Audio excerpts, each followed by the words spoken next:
नमस्कार साथियों। Welcome to पहचान क्लासेस। पहचान क्लासेस के यूट्यूब चैनल पर आप सभी का बहुत बहुत स्वागत है। देखिए मित्रों, आज हम बात करने वाले हैं राजस्थान अध्ययन की टेस्ट सीरीज के बारे में। पर डे आपको रोज रात को 8 बजे जो है राजस्थान अध्ययन की टेस्ट सीरीज मिलती है, जिसमें हम क्लास 6 से लेकर क्लास 12 तक जो है डिस्कस करने वाले हैं आरबीएससी की बुकों के बारे में। ठीक है ना। तो उसी कड़ी में जो है आज हम डिस्कस करने वाले हैं क्लास 6 के अध्याय नंबर 6 के बारे में, राजस्थान का भौतिक स्वरूप। इस टॉपिक से संबंधित जितने भी इंपॉर्टेंट क्वेश्चन बनेंगे वो सारे के सारे हम जो है इस वीडियो में डिस्कस कर लेंगे। तो पूरे जो है वीडियो आप लास्ट तक जरूर देखना, और सारे के सारे क्वेश्चन जो है ऑब्जेक्टिव फॉर्मेट में हम डिस्कस करने वाले हैं। तो पूरा वीडियो जो है लास्ट तक आप जरूर देखना, और एक बार जो है सभी अपने अपने दोस्तों को जो है क्लास को एक बार फटाफट शेयर कर दीजिएगा। ठीक है ना। फिर हम शुरुआत कर लेते हैं आज के क्वेश्चन के बारे में।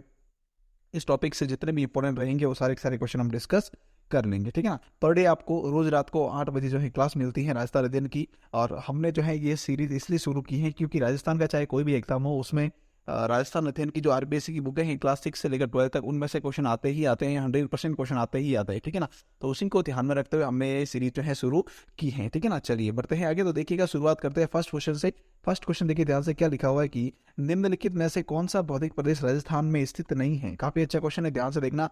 निम्नलिखित में से कौन सा भौतिक प्रदेश राजस्थान में स्थित नहीं है। तो देखो, अरावली पर्वत है, फिर पूरी मैदान भी है, थार मरुस्थल भी है, लेकिन हिमालय पर्वत जो है वो राजस्थान का नहीं, भारत का एक भौतिक प्रदेश है। ठीक है ना। तो डी ऑप्शन जो है वो यहाँ पे हमारा करेक्ट रहेगा कि यह जो है नहीं है। ठीक है, चलिए आगे बढ़ते हैं।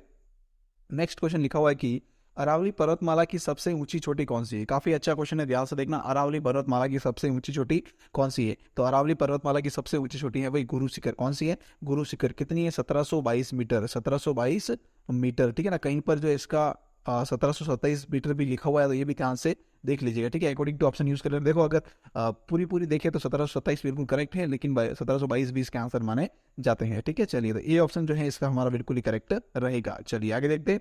नेक्स्ट लिखा हुआ है, भू संरचना के आधार पर राजस्थान को भौतिक भागों में बांटा गया है। देखिए, याद रखना कि भू संरचना के आधार पर राजस्थान को कितने भौतिक प्रदेशों में बांटा गया है। तो टोटल जो है 4 भौतिक प्रदेशों में बांटा गया है। कितने? 4 भौतिक प्रदेशों में बांटा गया है। कौन कौन से? एक तो देखो थार मरुस्थल है, दूसरा अरावली पर्वत है, तीसरा पूर्वी मैदान है, और फिर जो है दक्षिणी पूर्वी पठार है। ठीक है ना। तो डी ऑप्शन उपरोक्त सभी जो है वो हमारे यहाँ पे करेक्ट रहेगा। कौन सा? डी ऑप्शन बिल्कुल ही करेक्ट रहेगा। ठीक है, चलिए आगे देखिए। नेक्स्ट क्वेश्चन लिखा हुआ है, राजस्थान के भौतिक प्रदेश थार मरुस्थल में लगभग 61% भाग पर कितने प्रतिशत जनसंख्या निवास करते हैं। काफी अच्छा क्वेश्चन है, ये भी यहाँ से देखना भाई, बहुत बार जो है एग्जाम में पूछा भी गया है ये क्वेश्चन। ठीक है, तो याद रखना इसे आप कि राजस्थान का जो भौतिक प्रदेश है कौन सा? थार का मरुस्थल। ठीक है ना। उसके अंतर्गत जो है भाग कितने भाग पर फैला हुआ है, पहले तो ये देखो कि लगभग 61% भाग पर फैला हुआ है। कौन सा? थार मरुस्थल। ठीक है ना। और 61% भाग पर फैले हुए इस थार मरुस्थल के अंतर्गत कितने प्रतिशत जनसंख्या निवास करती है। तो यहाँ पर जो है लगभग 40% जनसंख्या निवास करती है। कितनी? 40%, यानी कि बी ऑप्शन इसका हमारा बिल्कुल ही करेक्ट रहेगा। ठीक है, चलिए आगे देखिए। नेक्स्ट लिखा हुआ है, राजस्थान के कौन से जिलों में भारतीय महामरुस्थल ग्रेट इंडियन डेजर्ट फैला हुआ है। काफी अच्छा है ये भी क्वेश्चन। देखिए कि भारतीय महामरुस्थल जो है, यानी कि इसे ग्रेट इंडियन डेजर्ट भी कहते हैं, तो ये राजस्थान के कौन से जिलों में फैला हुआ है। तो देखिए कौन कौन से जिलों में फैला हुआ है।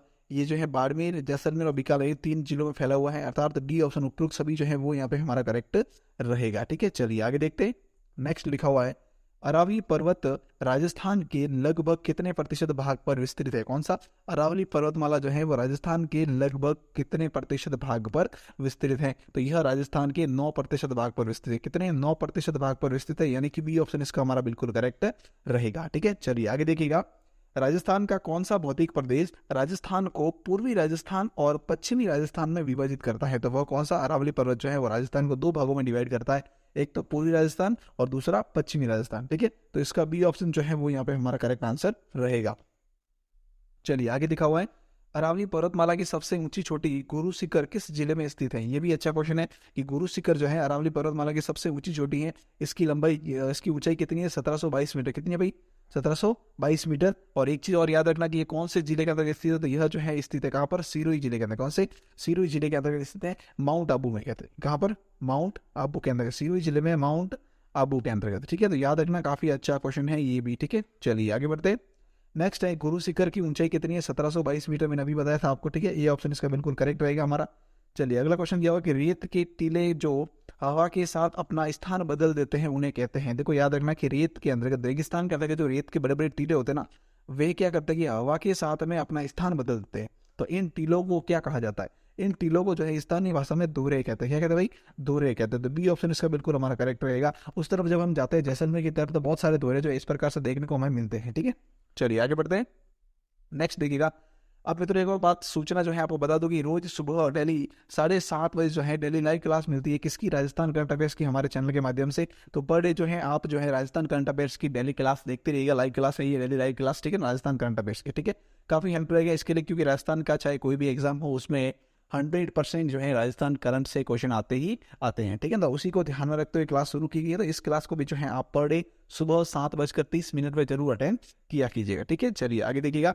नेक्स्ट क्वेश्चन लिखा हुआ है कि ग्रीष्म ऋतु में चलने वाली अत्यंत गर्म धूल भरी हवाओं को कहते हैं, उन्हें क्या कहते हैं? लू कहते हैं। क्या कहते हैं भाई? लू कहते हैं। यानी कि बी ऑप्शन इसका बिल्कुल हमारा करेक्ट रहेगा। अभी जो है प्रेजेंट में लू भी जो है चल रही है। ठीक है, चलिए आगे देखते हैं। नेक्स्ट क्वेश्चन है, मानचित्र पर समान वर्षा वाले स्थानों को जोड़ने वाली काल्पनिक रेखा कहलाती है। मानचित्र पर समान वर्षा वाले स्थानों को जोड़ने वाली जो काल्पनिक रेखा होती है उसे क्या कहते हैं? तो उसे जो है कहा जाता है, क्या कहते हैं भाई? उसे कहते हैं समवर्षा रेखा। क्या कहते हैं? समवर्षा रेखा, यानी कि ये ऑप्शन इसका बिल्कुल करेक्ट रहेगा। ठीक है, चलिए अगला क्वेश्चन देखिएगा। सर्वाधिक वर्षा वाला जिला कौन सा है? सर्वाधिक वर्षा वाला जिला कौन सा है राजस्थान के अंतर्गत? तो वह है झालावाड़। कौन सा जिला है भाई? झालावाड़, यानी कि ये ऑप्शन इसका बिल्कुल करेक्ट रहेगा। फिर देखिए नेक्स्ट क्वेश्चन, सर्वाधिक वर्षा प्राप्त करने वाला स्थान कौन सा है? तो स्थान जो है वो है माउंट आबू। कौन सा है भाई? माउंट आबू, यानी कि सी ऑप्शन इसका बिल्कुल करेक्ट हो जाएगा। फिर अगला क्वेश्चन लिखा हुआ है कि छप्पन का मैदान कहाँ स्थित है? छप्पन का मैदान कहाँ स्थित है? तो छप्पन का मैदान जो है वह स्थित है, कहाँ पर स्थित है भाई? बांसवाड़ा व प्रतापगढ़ के बीच में। कहाँ पर? बांसवाड़ा व प्रतापगढ़ के बीच में स्थित है कौन सा? छप्पन का मैदान, यानी कि ए ऑप्शन इसका बिल्कुल हमारा करेक्ट रहेगा। ठीक है, चलिए अगला क्वेश्चन देखिएगा। मेसा पठार कहाँ स्थित है? मेसा का पठार जो है वो कहाँ स्थित है? वह स्थित है चित्तौड़गढ़ के अंदर। कहाँ पर? चित्तौड़गढ़ में, यानी कि डी ऑप्शन जो है इसका बिल्कुल करेक्ट रहेगा। फिर अगला क्वेश्चन है, राजस्थान का भौतिक प्रदेश पूर्वी मैदान लगभग कितने प्रतिशत भाग पर फैला हुआ है? काफी अच्छा क्वेश्चन है, ये भी ध्यान रखना कि राजस्थान का जो भौतिक प्रदेश है पूर्वी मैदान, वह राजस्थान के कुल कितने भूभाग पर फैला हुआ है? तो वह जो है राजस्थान के लगभग 23% भूभाग पर फैला हुआ, 23% जो है भूभाग पर फैला हुआ है, यानी कि ए ऑप्शन इसका बिल्कुल करेक्ट रहेगा।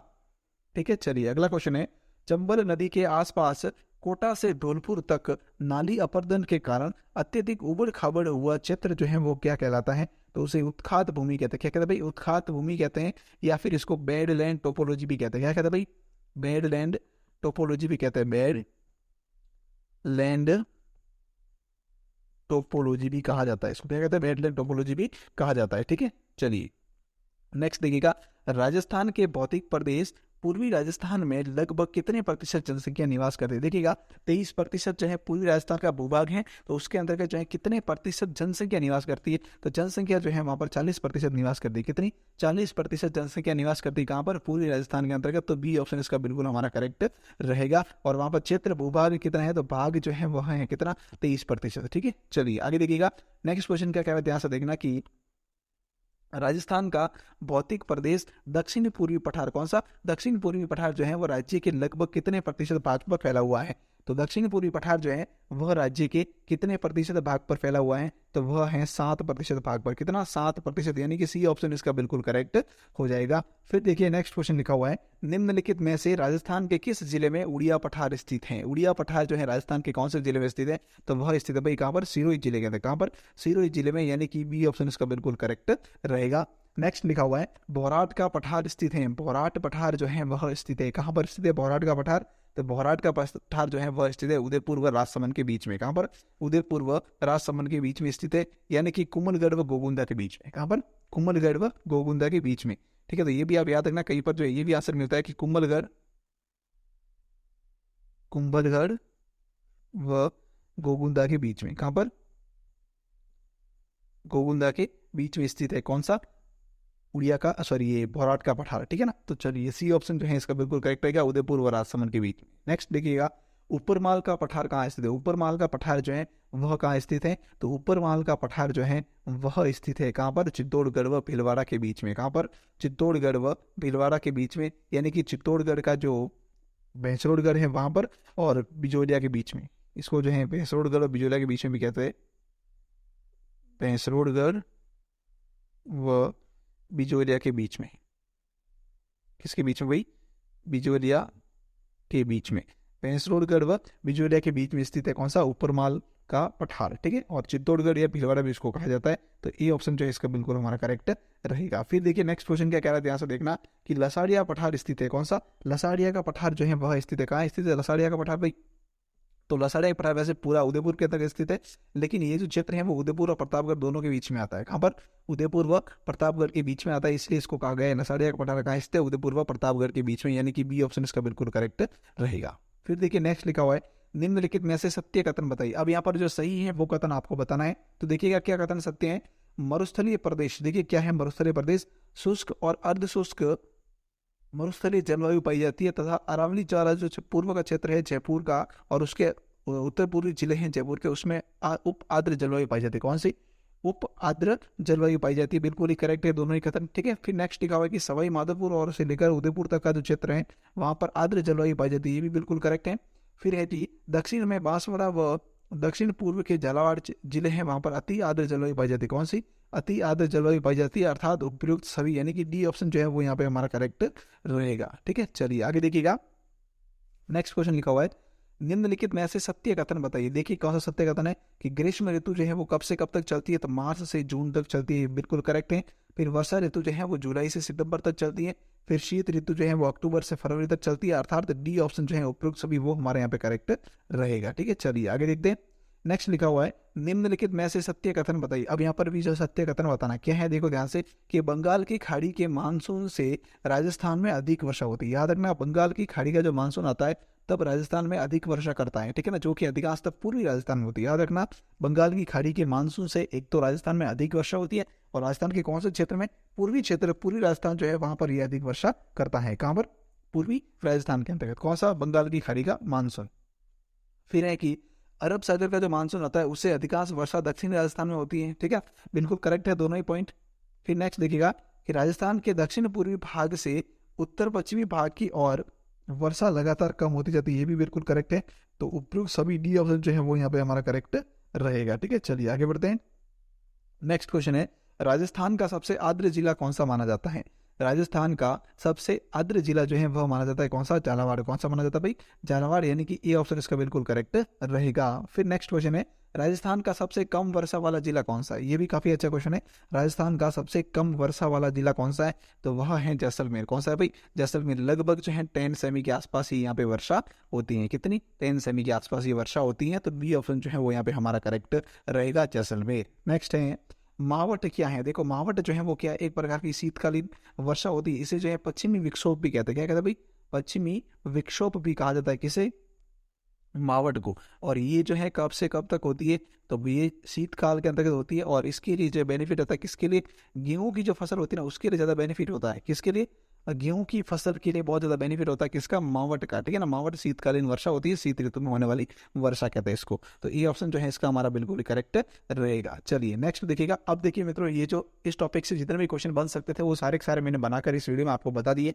तो पूरे पूरे जो है आप याद कर लीजिएगा। वीडियो को चाहे एक बार नहीं 2 बार भी देखिएगा, 3 बार भी देखिएगा, लेकिन याद जो है जरूर कीजिएगा, ठीक है। चलिए तो इसी के साथ हमारा पूरा वीडियो कंप्लीट होता है। इस वीडियो की पीडीएफ प्राप्त करने के लिए आप जो है टेलीग्राम चैनल का लिंक वीडियो के डिस्क्रिप्शन में दिया हुआ है। पहचान क्लासेस नाम से टेलीग्राम चैनल बना हुआ है, तो उसे आप ज्वाइन जरूर कीजिएगा और वहां से आप इसकी पीडीएफ प्राप्त कर सकते हो, ठीक है। और क्यूज भी वहीं से जो है कर सकते हो, ठीक है। चलिए नेक्स्ट देखिएगा कि अभी तक आपने जो है हमारे यूट्यूब चैनल को सब्सक्राइब नहीं किया तो जल्दी से सब्सक्राइब कर लीजिएगा और इस वीडियो को अपने सभी मित्रों को शेयर कीजिएगा, लाइक भी कीजिएगा, ठीक है ना। और पहचान क्लासेस नाम से टेलीग्राम चैनल बना हुआ उसे ज्वाइन जरूर कर लीजिएगा, ठीक है। थैंक यू सो मच पूरा वीडियो देखने के लिए आपका बहुत बहुत धन्यवाद।